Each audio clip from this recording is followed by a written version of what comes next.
Weather Service in Chicago has issued a severe thunderstorm warning for northeastern Ogle County and north central Illinois, Winnebago County and north central Illinois until 7:30 p.m. At 6:52 p.m., severe thunderstorms were located along a line extending from near Durand to BYRON, moving northeast at 45 miles per hour. Hazard, 60 miles per hour wind gusts.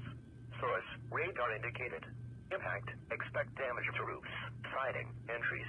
Locations impacted include Rockford, Beloit, Loves Park, MACHESNEY Park, South Beloit, ROCKTON, Rockford Airport, ROSCOE, BYRON, Cherry Valley, Winnebago, Pecatonica, Durand, Lake Somerset, Davis Junction, and Milford, including the following interstates. Interstate 39 between mile markers 115 and 123. Interstate 90 between mile markers 0 and 2, and between mile markers 61 and 76. This includes Rock Cut State Park, Rock Valley College, Rockford Aviators Baseball, Rockford Speedway, and Winnebago County Fairgrounds. For your protection, move to an interior room on the lowest floor of the building.